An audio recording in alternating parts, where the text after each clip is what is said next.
Hello, everyone. This is Wyland with the FPV podcast. Before we get into the show, I just want to do a quick shout out to Michael O. He is our latest Patreon supporter. Again, we appreciate all of our Patreon supporters. You really help us out in keeping this show alive. So, without further ado, let's go ahead and get into the show. Hello, everyone. Welcome to this week's FPV podcast. This week, we got something a little bit special. This is the first time we've done it, and which is introduction to event organizing. We kind of did this in the past a little bit in between episodes, but this time we're really going to focus in on it. We have a guest that's really kind of just starting out on this journey, and he's got a lot to talk about, and we're going to try to impart some advice to him, and hopefully he's going to have a really great journey in 2018. But before we get into that, Elvin, what do you got this week? Hey guys, how you guys doing? I just want to say I got this frame right here from Knee DC. It's called the Kung H 5.5. This is a sweet frame. It's kind of like the Floss. It's really stiff, strong, well designed. Get yourself one, 45 bucks. And look at Daddy's long range wide. Oh, 2.5 miles already. Where's your 3 at? Running my Knee DC 32-bit ESCs. 1700 kV motors, rocking long range, baby. That's what it is. And this is iFlight. Check that out. And you can check out Elvin's sellout page at facebook.com.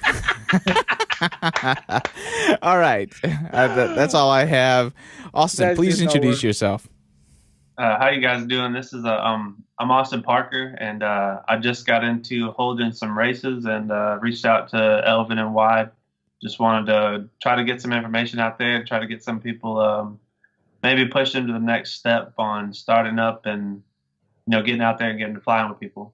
All right, there we go. And this is something that's really important to us as a community, which is having more people wanting to do events all over the United States, because we still don't have enough of a community to really sustain it. So, we need people like Austin out there trying to put events together in their local areas and really get people into FPV, into racing, into flying, just in general. Mm-hmm. So, Austin, just as a starter, can you tell us how you got into RC and FPV? All right. So, about a year ago, I went to Florida on a birthday party for my little nephew. Mm-hmm. And we should have probably taken him with us, but we didn't. We ended up at Dave & Buster's. And after about 4 or 5 hours of playing games and stuff, I ended up with enough tickets to buy me a little helicopter. Oh, yeah. Probably a $20 helicopter. It didn't even have a tail on it. It was just a dual blade. It basically, I don't even know how the thing worked, but I got it home and I charged it. Counter rotating. Exactly. And, I got it home, charged it up, and flew around, hovered it over my wife's head. She was all nervous and everything. And I don't know, I just kept playing with it. I kept charging it up and playing with it. And then I was like, I want something different. Like, I'm going to go to Walmart. I'm going to buy me something. Maybe instead of this $20 thing, I'm going to buy me something for 40 bucks. And so I bought something for 40 bucks. I got home. It was a tiny little black thing. I don't even know. It's probably like 2 by 2 inches or whatever. And it hit the floor one time and then it just wouldn't work. It just like, so then I was like, well, I guess I just didn't spend enough money. So I got to go back. Right. $40. That ain't enough. Yes, that $40 turned into, I was like, I'll just add another $20 on there. I got one for 60. And then I got home and that ththing flew for like 3.5 minutes. Oh my God. This can't be right. Like this thing's supposed to fly for 10, 15 minutes or something like that. And, I didn't know at the time. That's the flight time you get. So I ended up taking it back and I ended up on, it was probably about 120 bucks. I think it was Dronium 1 and a little Best Buy drone. Mm-hmm. It wasn't, it kind of flew like a Phantom, but it was a little quicker, And I flew that thing around for probably 2 weeks.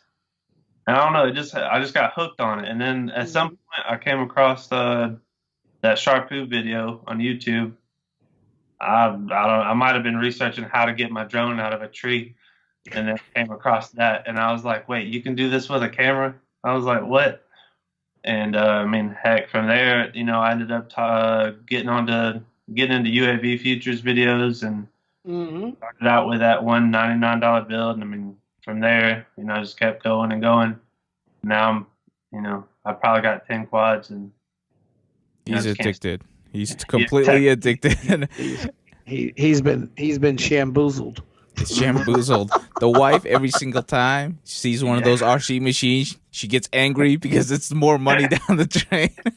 I can see all the toys. I got to work on something for 5 minutes, and that 5 minutes turns into like 13 hours. Right. 13 hours. Yep. We're trying to figure that out. We just had a daughter, and I mean, we're trying to learn this whole balancing thing out, and at the same time, trying to. You're gonna lose. Elvin's right. I just want to tell you that from somebody that's been married 29 years. Yeah. You're gonna lose if you're smart.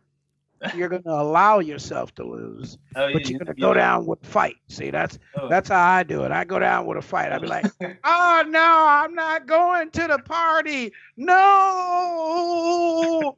now I don't want to go home." Oh yeah. We're figuring it out, a little give and take, but if you're smart, you want to get your new daughter into flying as soon as possible. That way you have the same hobbies and you're set. Oh yeah.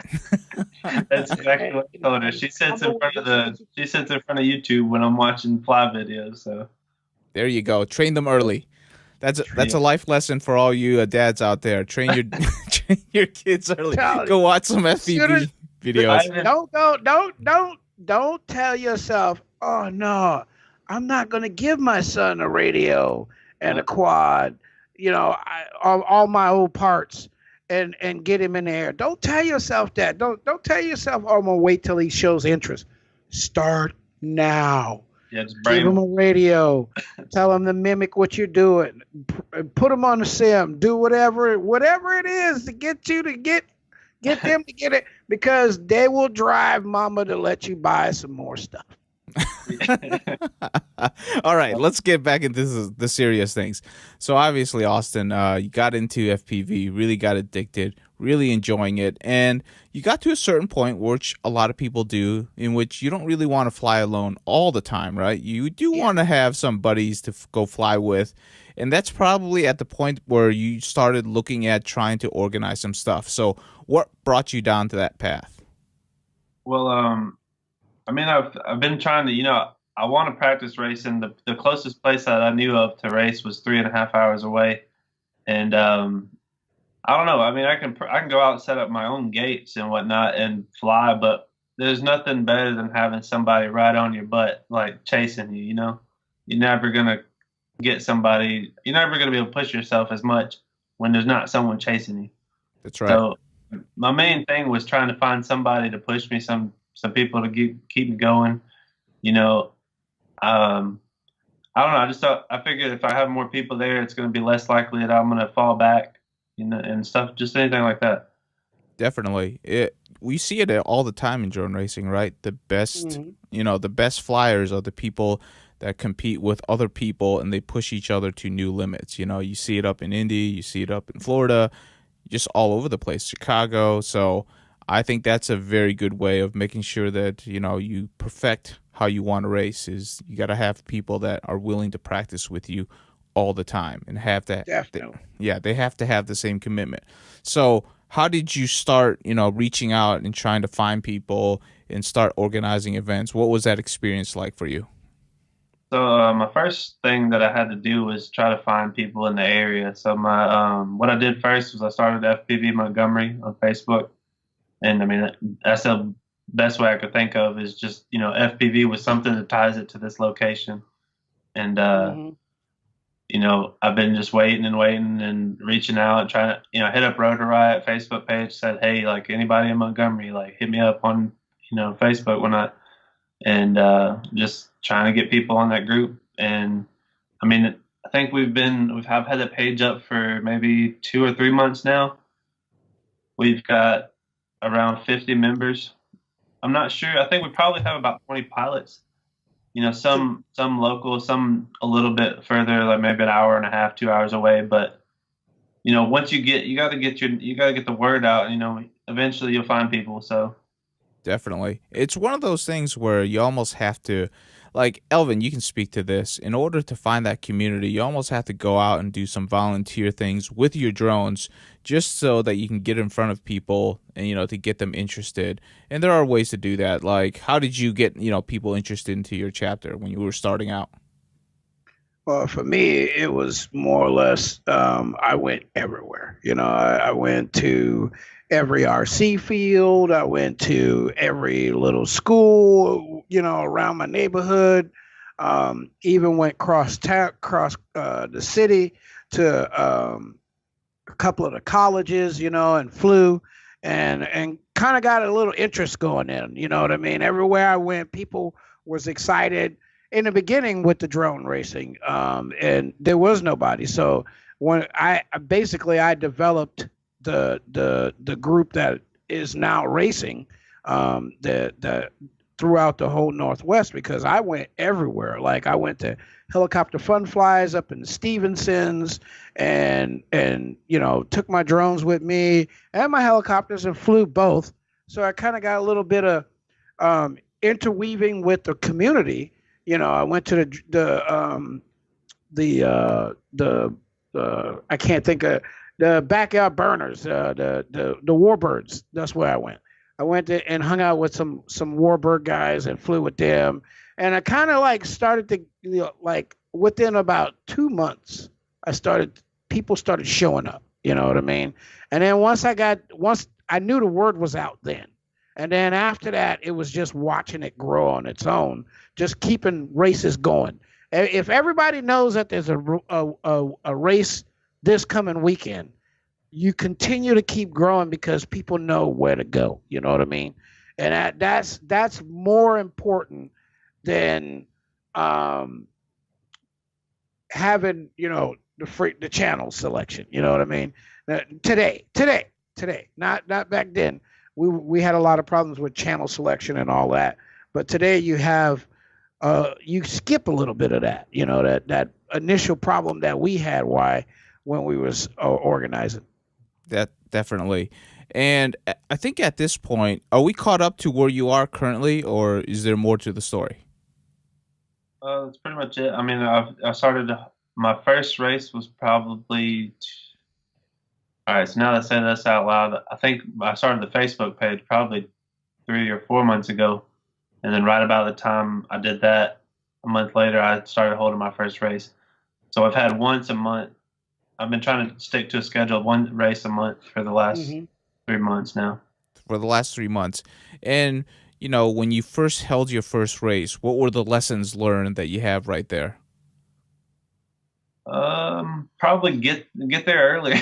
Yeah, that's very true. I was a little bit under the impression like, yeah, I've got some guys I know are coming out. They'll be able to help me out or whatever. And I mean, eventually, everybody showed up, but they're not showing up when you're going to show up. If I'm going to show up at 9 o'clock and I told them to be there at 2, they're not going to be there at 9 unless I say, hey, man, you want to help? But,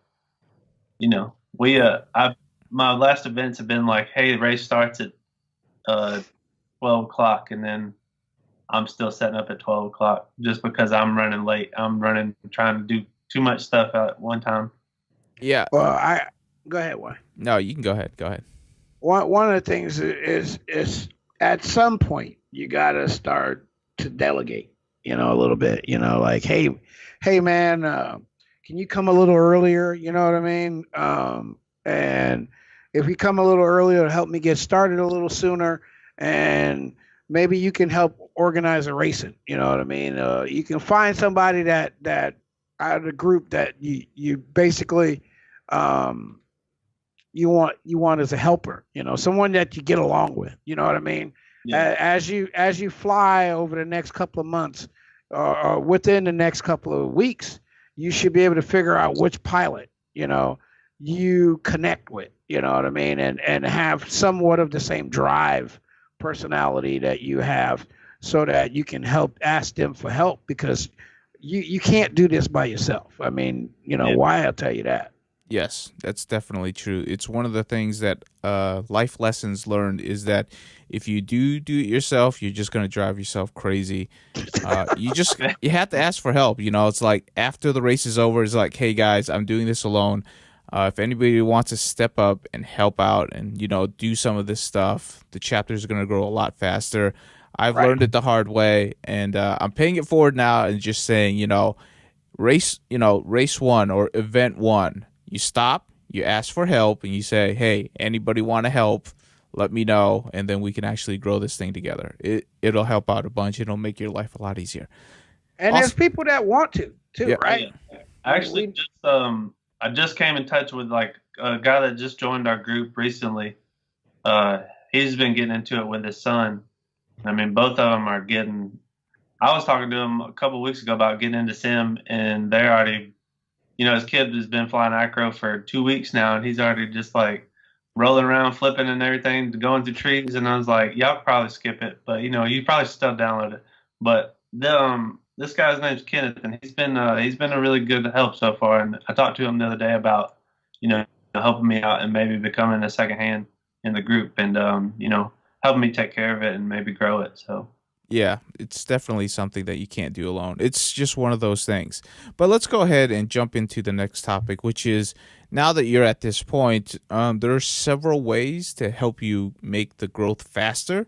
I mean, Right. there are several sites that can do that. The most prominent site in the drone racing side is definitely MultiGP. In fact, I would say at this point in the United States of America, they are probably the only one with a large enough community to where you can grow your own community quicker because of that. But it's still very dependent on the area, right? Because if the closest chapter is 3.5 hours away, that means there's a lot of area that just doesn't know anything about drone racing, and you're gonna have to cover a lot of that area. But let's go ahead and talk a little bit about the pros and cons to MultiGP. So obviously, I'll start off with some of the pros, right? Obviously, MultiGP is very well known in the RC because of their association with the AMA, because they hold very large events. They did partnerships with the Collegiate, they did partnerships with DRL, so there's some outreach programs that kind of should know about MultiGP at this point. Pretty good YouTube presence, pretty big Facebook presence. So that's a good place to start in terms of growth. I think their website is starting to stabilize at this point and get better. Goods. We're talking about goods, okay? Okay. And just generally speaking, you're going to get connected with a community of organizers once you become an organizer that can really help you out, because there are a lot of motivated people over Facebook that will help you out once you are part of that community. So, True. Very true. What are the pros for you, Elvin, when it comes to that? I think the software helping with organizing and keeping track of pilots, and getting pilots' names and this, that, and the other for setting up and stuff like that. It makes it a lot easier. It's probably the best at that, MultiGP. I mean, ASL, the Aerial Sports League, and a couple of other companies. I mean, leagues have something similar, but nothing works as good as MultiGP. Now there also is drone. I can't remember the name of it. Give me a minute and it'll come back to me. But there's an app that you use, and that app can help you grow too. Drone Squad. Sorry about that. Yeah, I have it downloaded. Huh? I was about to say I think I actually have it downloaded. I don't know. I've never used it. They work pretty good. You just need to keep up with it. You know what I mean? As you grow, you're gonna find out that somebody has to do the multimedia to keep the drive going, because that's part of what you need to do. You're gonna need to be your own media advisor to help grow, because the more races you have and the more people know about it, the more the larger your race is going to get, and the more people you're going to become active and stay fluid with your group. All right, there we go. Uh, is there some downsides to multi GP? Yeah, I would say there's some downsides. One of them has been the stability of the website. It has been a pain for a lot of chapters. It's just one of those things where when they upgraded, it didn't go as smoothly as a lot of people have hoped. If you don't have a good internet connection during the race, it's hard to update that website. Okay, because like we try sometimes and it just doesn't work, and we just leave it for later. It's just what it is, right? Holding the race and being on time is more important than updating the website, even though a lot of people want. Even though a lot of people want an updated website, I understand that, but it's like the event must go on, and I don't want to be there for 8 hours. That's just life. I will say, though, other things is that you have to, there's a lot of rules to multi-GP, and you're going to have to read through all of them, and you're going to have to make sure that you want to comply with all of them, because there are certain things that you might not like, which prevents you from starting a multi-GP chapter. So I would definitely encourage you to read through all of the rules to make sure that you like what you're signing up for, because it has changed quite a bit since, when me and Elvin signed up, hasn't it? Sure has, man. I tried to read the rules, getting ready for the 2018 season, and I was like, whoa, like so much. But then there's stuff that didn't change, like the gates. If you look at the documentation for the gates, it's the same documentation that when me and you first started, with couplers and all kinds of stuff. Like nobody uses that, Austin, what do you got questions for us for starting a multi-GP chapter? Do you have anything off the top of your head? Well, I did a little research, and like I said, I did get into where I was looking at. They said they had it set up to where there's 3 tiers, I think, correct? Mm-hmm. And then I guess you have to do something to get in tier 1, and then something to do tier 2. And I mean, if at that point, if you stop at tier 2, where do you go from? Like, is it okay to stop at tier 2 or? Yeah, I mean, you basically, if you keep growing, the thing is you want to grow, right? So wherever you start off, you can either go up or you can go down, and then you can go back up. It doesn't really matter. It's what matters with the tiers is the amount of appreciation multi-GP gives. Is that the best word to use? Why? Towards your group. I mean, if you hit a certain tier, they'll send you free gates. You know what I mean? Because you're active and you're creating the momentum and making them worth more. You know what I mean? It's just like media stuff, right? So the activity is what they want. They want to see, and in hopes you'll give big races in the end. So you'll get gates and you'll get flags and stuff, or you'll get a discount. So when I first started, we got the gates, all the materials for free just to sign up.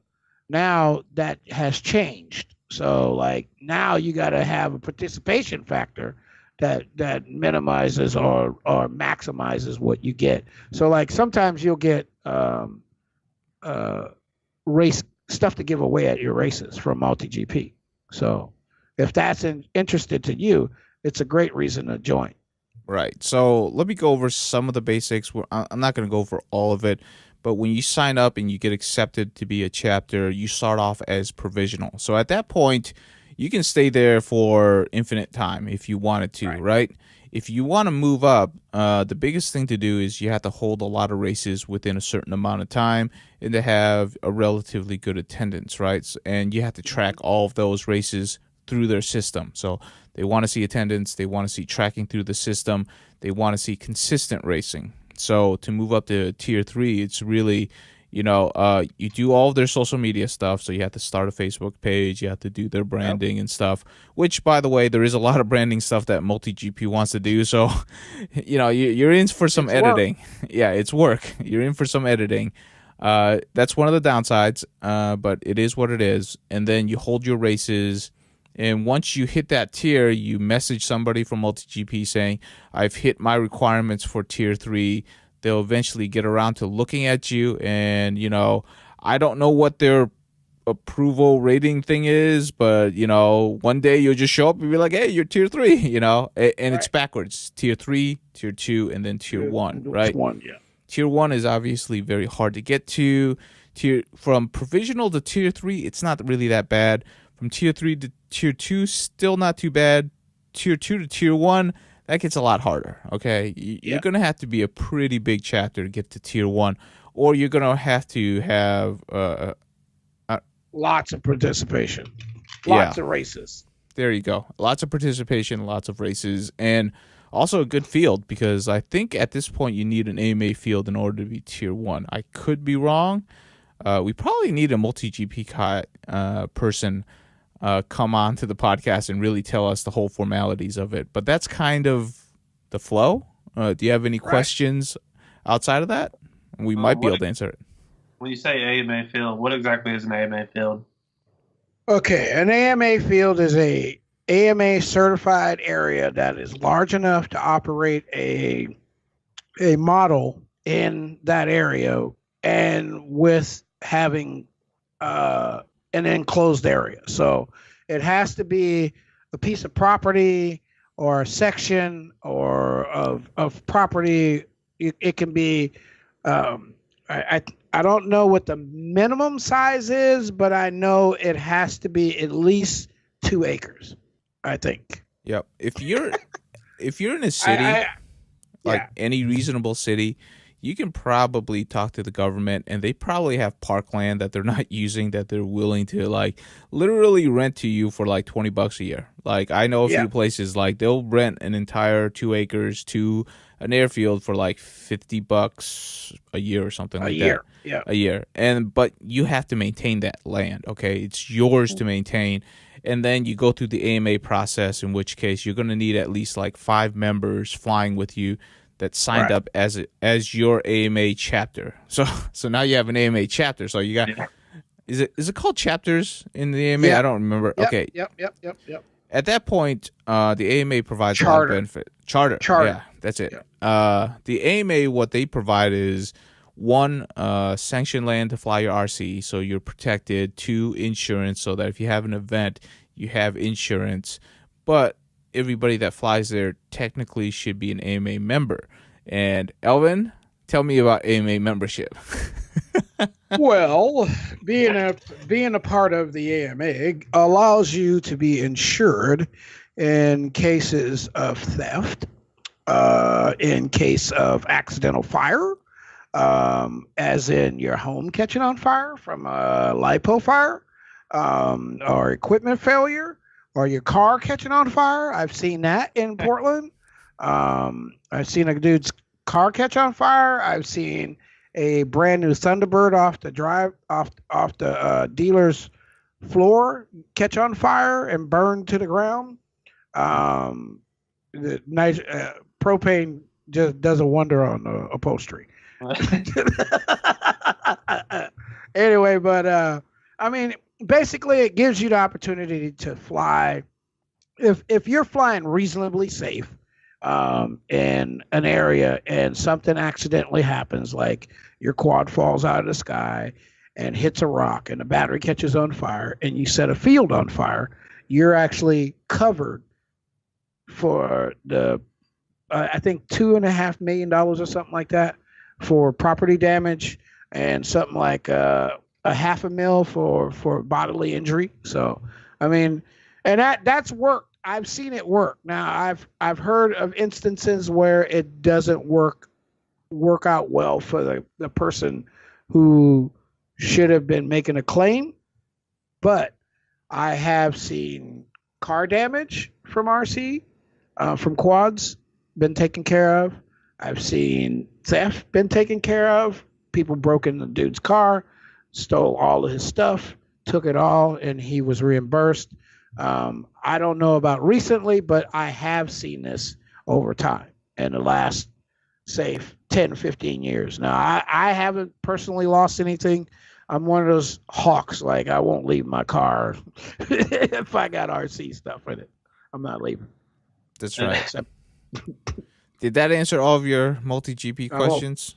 Probably not, but we can try. Kind of killing my spirit. AMA, I mean, it's worth it. I listen. I've been in 1992. I got my AMA license, my AMA insurance. I've had it since then. Every year. Said 92. Yeah, since 92. God, And yeah. huh? That's that. He's like 90, That's my- okay? He's like 90 years old, you know? He actually bleaches his hair black. Oh boy. Lying ass. Bleach my- Okay, sorry. Anyway, so yeah, so like I've been paying every year, you know, and it's just something that we do just in case, you know what I mean? It's like having insurance on your car. You're not hoping that you get into a wreck. You're hoping that you don't, but you got to have it, you know what I mean? In case something does happen, because you don't want to have to pay for it out of your pocket. And that's why we have insurance, and that's why I pay for it every year. And I'm not sorry that I pay for it. I'm actually relieved because I haven't had the need to use it.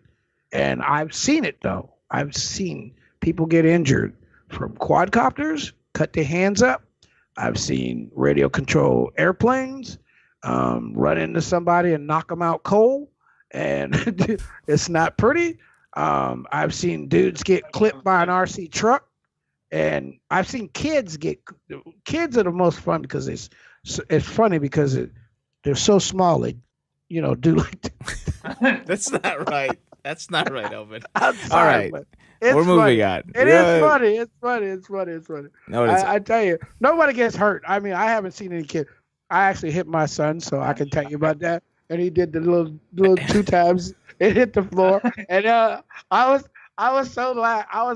I knew he wasn't hurt, but I was laughing so hard because it happened to me once, and I knew exactly like, oh my God, I can flip over like that. Like father, like son, has to pass on the tradition. Oh boy, this is terrible. It was good. All right. So, where do you go? I mean, does the AMA have a website, I guess? Yes.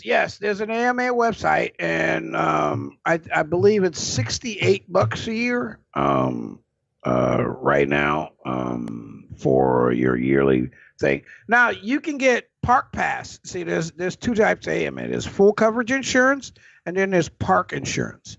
And park insurance is half of what full insurance is, but you're limited to the size of the ship that you can be flying.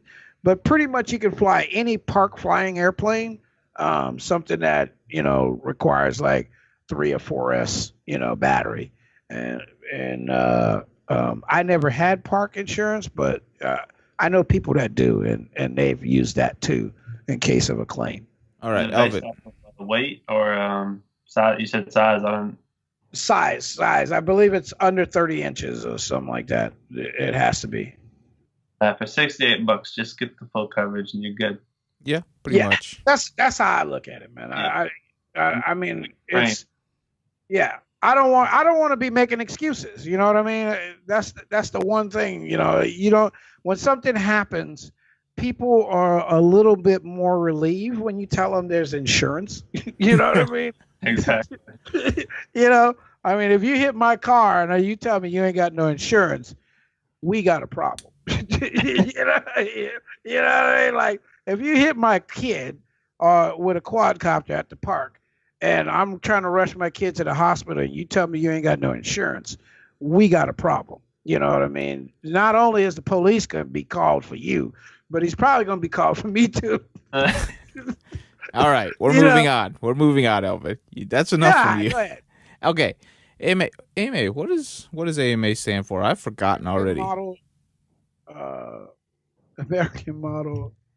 Aeronautics, or something like that. I don't remember. AMA. Yeah. Anyways, go look it up. It's model aeronautics or something like that. It's so terrible. We don't even remember. Okay. We just paid for it. We'll tell them when we hit the car. We're like, it's something. Yeah. You have to Google it. I don't have my wallet. Although you do get a. I got mine. Yeah, you have a card, so you can just see it on the card. But anyways, let's move on. Do you have any more multi-GP questions before we move on? I believe that's it. Okay, so multi-GP is definitely one way to do it if you're just into drone racing. There's also another website that's fairly popular. I know this because like I have one. It's like up to like 500 members. I mean, they're not all drone racers, right?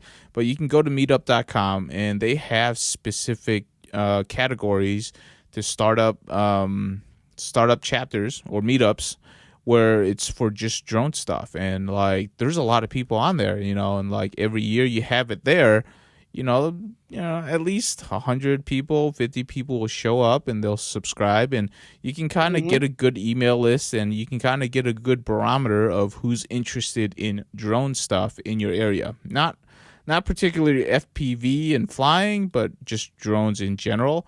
And that will give you a good segue into maybe like, getting to people that are actually interested in your subcategory, which is racing, right? So it's a good way of advertising. Unfortunately, it is expensive. It's not expensive, but it's like $80 for 6 months to have a meetup in that place webpage. But that's another good way of going at it. In fact, I started there, and then I started my multi-GP chapter. And I still have both because they're two different demographics, but they're still drone people. So everybody gets along for the most part. It's well worth having. Facebook will probably be the last one, but you're fighting for attention on Facebook. I'm sure you know this. Right. So Meetup. What do you know about Meetup, Elvin? Same thing. We have Portland Portland PDX drones. That's what it is. Portland. Our meetup is PDX drones. It was started by a guy named Stewart, who is pretty cool. He goes all over the place. Anyway, he got us all interested in grouping up together, and us in the Roswell flight test crew together, and we started doing functions together as a group, and slowly kind of meshed together and developed our separate groups. So now we have like the drone meetup guys are part of the drone racing community, but they still meet up, occasionally. They don't meet up like they used to, though. Okay, so there you go. There's another route if you happen to not want to start a multi-GP chapter. You can go to the meetup route, and then you can link that to your Facebook. It works out fairly well. I don't know. It depends on the demographic you're shooting for, but it's still something to look forward to because like there's a lot of drone users groups up on Meetup, and you just get a different type of people there, and sometimes that's good because like a lot of news media will hang out there. So like, we've gotten coverage from the news of our drone racing stuff to get the word out, and some of that comes from Meetup. Okay, it doesn't come from multi-GP. So there's different ways to do that because there's just more, I don't know, more people on Meetup that do business stuff. So you just get more news people over there. Any questions on Meetup, or you just don't care? No, it sounds good. Sounds good. Yep. Meetup is great. It's great. It's just you're more than likely going to end up with a lot of aerial photography guys, but it's not a great. It's not. That's not a bad thing. We run into them all the time. Yeah, it's not a bad thing because you can always enlist them to help you with the media. You know what I mean? Hey, can you come out and film us racing? From different aspects. Because at least the one thing most of the guys that are flying Phantoms are not bothering 5.8. So, you can fly around, they can film. Just, you have what I like to do is when we do have guys with aerial photography shifts, we set up a bubble around the field so that they don't enter in it. That way our guys don't have to, you know what I mean? Because you hate to run into a Phantom at about 80 miles an hour with. Yeah. No, you just tell them it's like if you drop below this in this area, you're on your own. If it gets you're on your own, right? If you get hit, you get hit. You know what I mean? But you need to mention that. Yep, it's one of those things. I would also say that if if those two routes aren't up your alley, if you have an RC shop in your area, that's another good way of starting something local, is that your RC shop probably has a connection into a lot of the RC fields, and that's a good way of advertising. Maybe they're interested in selling some, drone racing stuff, and they're willing to help you out, give you some prizes. Definitely go down there, talk about it, saying, I got 50 guys in my group and we're trying to hold races. Do you want to, help out, with some prizes, sponsored, blah, blah, blah. Don't start there, by the way. Just go there to ask for help. Ask for prizes later when they actually have something. Well, I've talked to a couple of the guys, local hobbyists and everything. I've talked to 3 so far, and we have one I'm in Montgomery. We have one in Birmingham. It's a great store. It's Oak Mountain Hobbies up in Birmingham. Mm-hmm. And they don't really do any of the. They've got a few things, maybe a bind and fly here and there, but they said they were having trouble selling the stuff. So, I talked to them. Maybe I can get some guys together. I'm hoping that eventually that I can get enough people together and go up there and talk to them then and say, hey, I've got 20 guys out here racing and we're buying stuff off the internet. You want to help us out? Maybe stock some of this stuff or bring it out to the races or. Okay, so one of the things that is great about going to the hobby shop is you're dealing with someone else's customer base, right? So you can immediately adapt into someone else's customer base if you go in there on the right pretenses, right? So if you go in there and you tell them that you're starting a drone racing league and you're looking for a home to send your pilots, and in hopes that you can help drive the local market, right? And this is what I use, and it has worked in the past. And also, what you want to you offer your time, offer your time. Say you'll come in one Saturday and sit down and help talk to customers and explain stuff, and one Saturday can be your ding. You know what I mean? You're opening up to another company and trying to get them to accept drone racing, because some hobby shops don't want nothing to do with it. You know what I mean? Some still believe that drone racing is bad. Drone, and no matter what you do, you're going to run into that, one or two of them. And I have one or two of them here in Portland, and they don't want nothing to do with drone racing. And no matter how much you talk to them, how many times you go over there, and how many people ask, they don't. They're actually going out of business because of it. They got in and out. I feel like the one instance, like I said, I went up to the hobby shop and they had some ESCs in there that were like 20 amps, and then they were selling them for like $35. Yeah, but that's a lot. I think when you get into it and you're not able to keep up with the research and you're not aware that the products that you have on there, outdated and right. Then they feel like, well, we bought this stuff, and at this point, like, we're not able to sell it. So then they don't want nothing to do with it. True that. But on the other, luckily I've got a shop in Georgia. It's Gateway, and they're Gateway Hobbies, and they're specifically FPV. They do RC cars and FPV, so that's been my main go-to whenever I'm looking for something.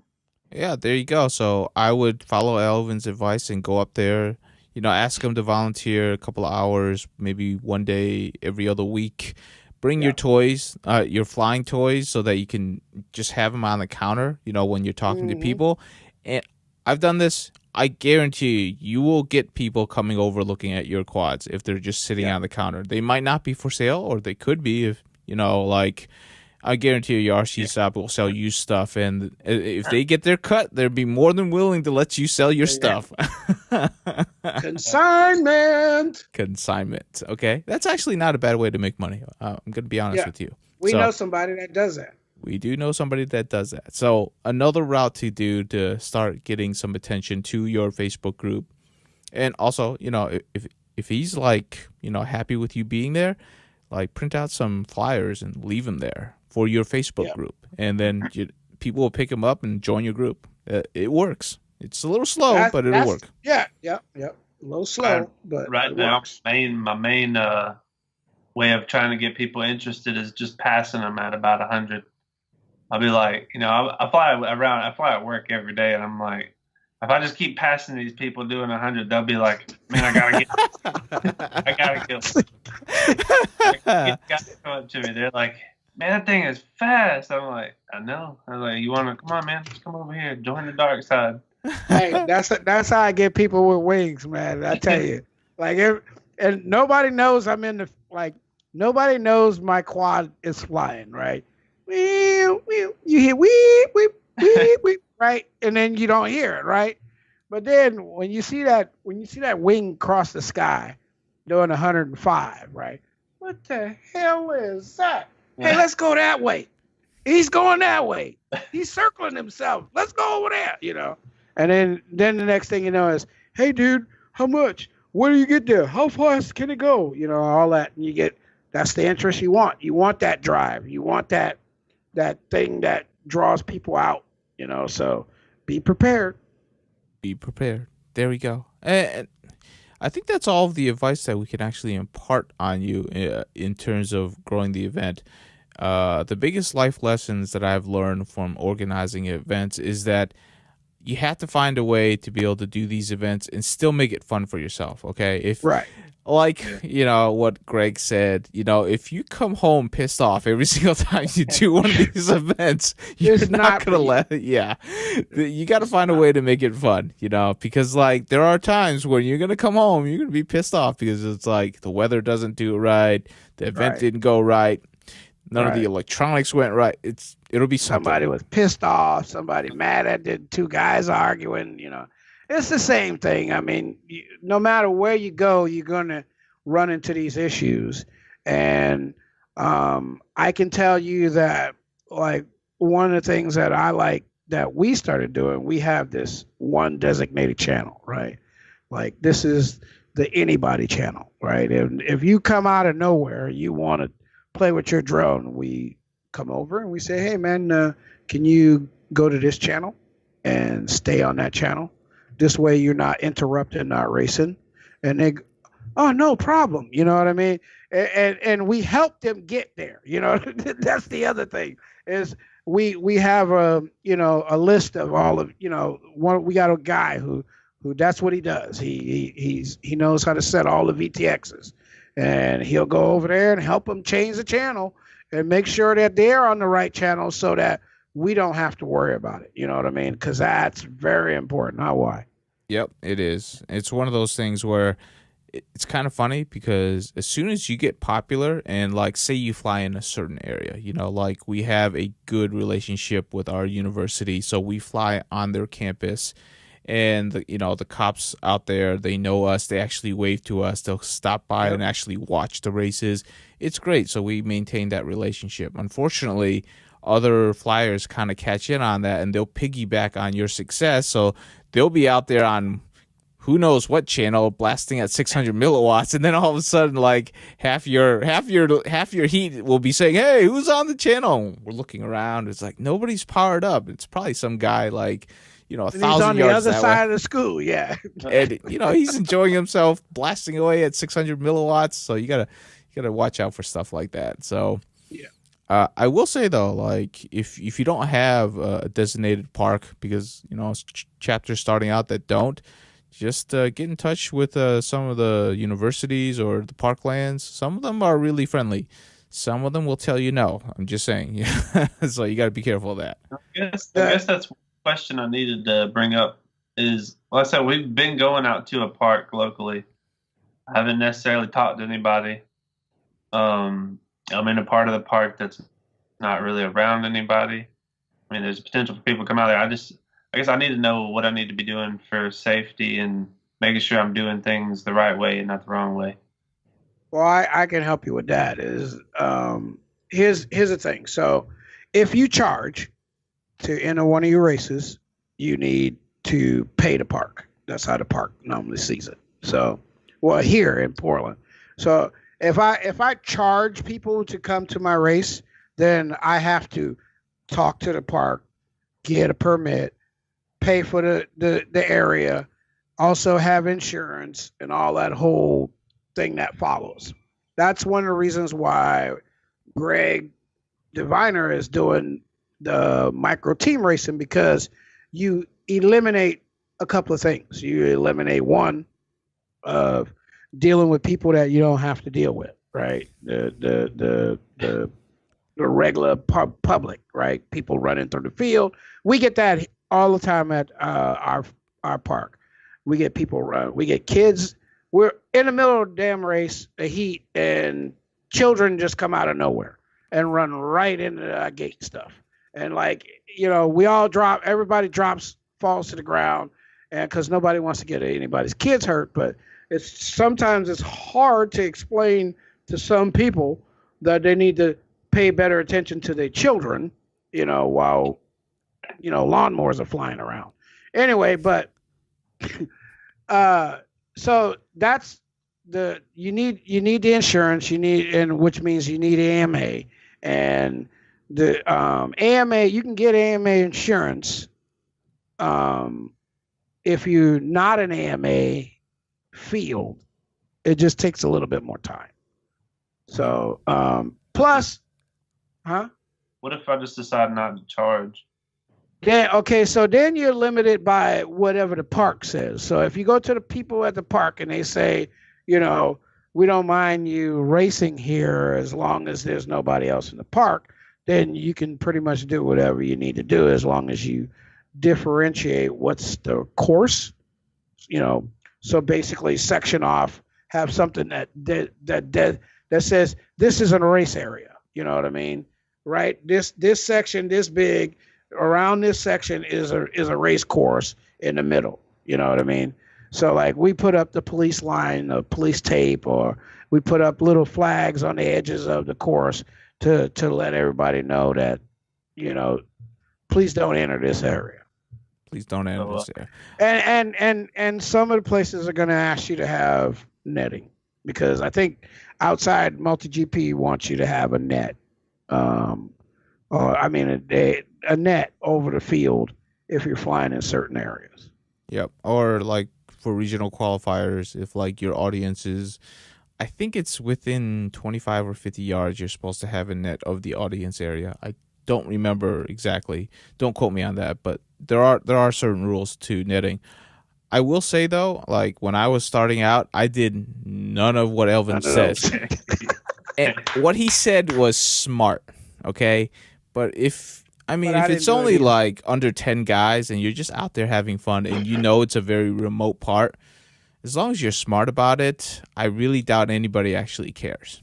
But you do have to be very smart about it. Once you start growing, like if you grow 10 plus, you really have to start doing that stuff, because like that's a group of people getting together.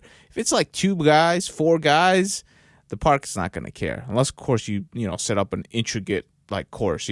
They're seeing like 16 flags and 6 gates. Right. They're gonna look at you like you're trying to start an event. You're like, that's a little too much. Okay, if it's just like you got over and unders and a couple of gravity gates and shit like that. Yeah. Nah, buddy, you need to pay. Yeah. What about like say I had somebody that had a private property? As long as he says yes, you're good to go, right? He still needs to have insurance in case somebody else gets hurt. Maybe even waivers. Do you think that would work too? Waivers are good, but I would. Good. Okay, so this is where like you as an organizer needs to be conscious, to be fair to him. If you know a guy that owns private property and he says yes, you can do it, I would say anybody that's flying under your chapter or under your Facebook group should have AMA, because that covers your need to have event insurance, right? Because their AMA will cover that, as long as it's recreation, right? That's what I would say, because like you don't want him to get in trouble for saying yes, so that you can have fun. Help you. Yeah, because technically he could get sued. I don't see that happening, but who knows, right? This is America. Yeah. Somebody could come out. There was I mean, here in the United States, somebody was getting, they would crash your car to get insurance. Yeah, exactly. People do crazy stuff. Yeah, So private I would property just, I'd is be the best way. definitely safe. I want to protect my friends because if I don't, then who's going to help me out in the end? You know what I mean? Private property is the way to go. If you know a guy Yeah. that will let you fly on their private property, waivers, first line of defense, AMA, first line of defense, waivers, second line of defense. Is usually how you look at it. It's just how it is. And like you said, AMA, $70 covers you for a year. It's not that bad. Like seriously, I don't think I got anything more to say to that. Any more general questions for us? I think that's it. I like that. Is there anything else you can think of, Elvin, when you were first starting out that you wish you knew? Oh, don't start with half-inch PVC nothing. Yeah. That's some bullshit. That's what I had to go through. I actually tried the same thing. Don't do that. Unless you're just doing the 10 foot. Okay, so I figured this one out. If you take 10 feet of pipe, half-inch PVC, and put a noodle on it, you can stake it in the ground, and it'll be strong enough to make a 6-foot arch. Yeah, I will say this though. This is something that I've learned, and it is the truth.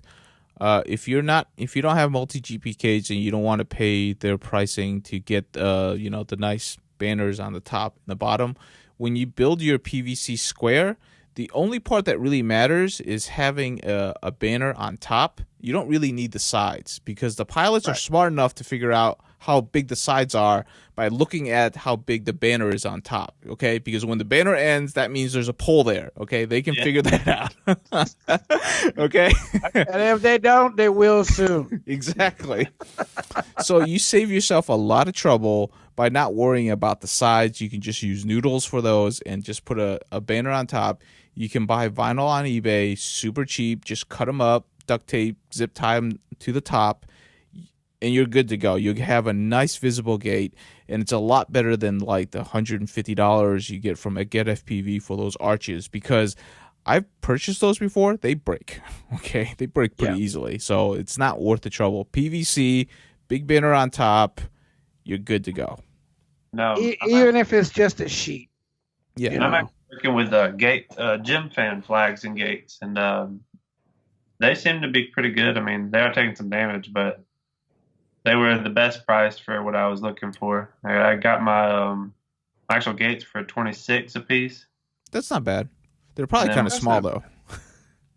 Yeah, I don't know. Well, I can tell you that one of our gates costs $6 to make.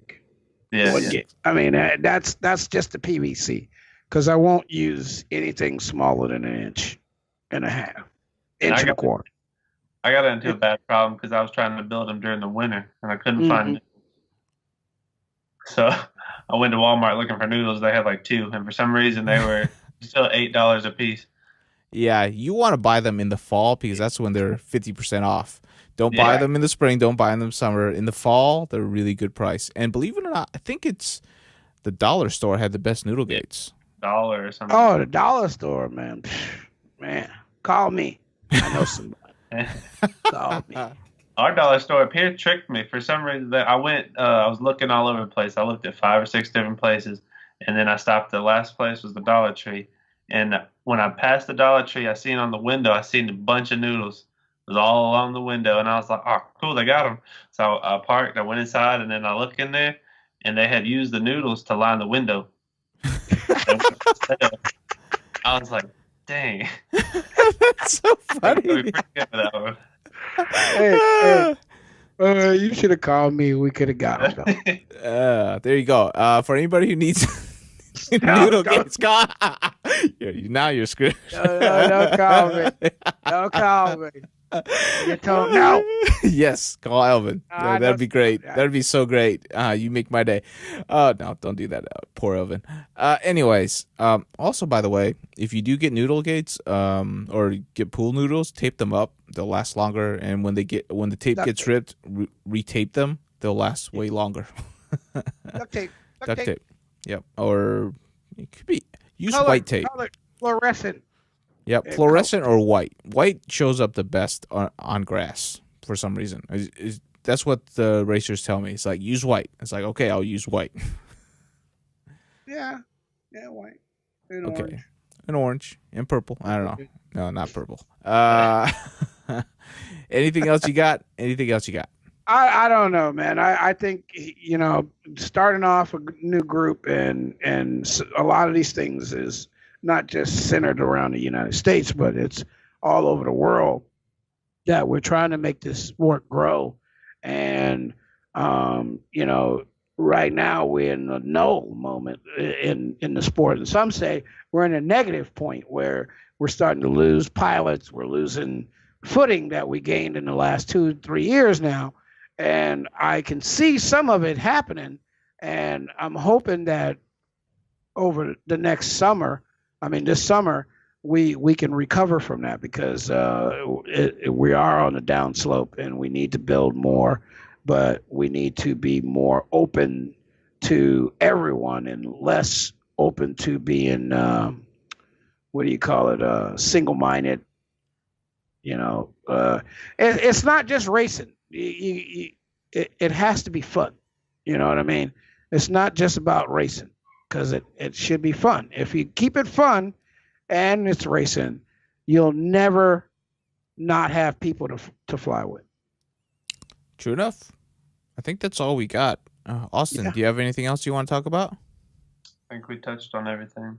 All right, cool. All right, let's go ahead and start wrapping up. Austin, thank you so much for being on the show and imparting some of what you've been going through and allowing us to talk about, organizing events and enjoying your times. Hey, we're talking about drones, not wings. You keep your wing. Now he's angry at me. Look. My next project too. I'm getting into it. See this TBRC Apex? This is a nice one. Me and my buddy we're gonna try to get a long range. I'll be calling you. There you go. Can't beat this. Can't beat this. I don't know about that. All right, Austin, for anybody who wants to talk to you about Montgomery FPV and what you're doing, if they want to help Montgomery FPV, where can they contact you? Yeah, I'll be on Facebook at FPV Montgomery. And like I said, we're located in Montgomery, Alabama. You can find my personal page through there and message me anytime. I'm usually pretty quick at replying. And even if you're not looking to, if you just need some help, I'm willing to help anybody. So if I got the time, I'll get on there and do what I can. There you go. So help the guy out. Just join his Facebook page, even if you're not flying. Just keep up with him. And if you can chip in on some support, like, showing up early, helping him set up, any help is always great. Grow the community, grow everything about this community, and be inclusive, like Elvin says. Be nice to your fellow man or woman, right, or dog or cat. Oh, yeah. Except for your kid. Watch him tumble. I can't believe you said that. All right, Austin.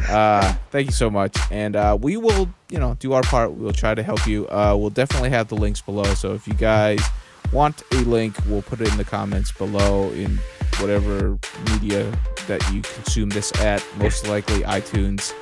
And I hope everybody enjoyed it. And if you have any questions, contact Elvin. If you want pool noodles, contact Elvin. Contact Y if you want stickers. Okay, we are cutting out, and we are done for the week.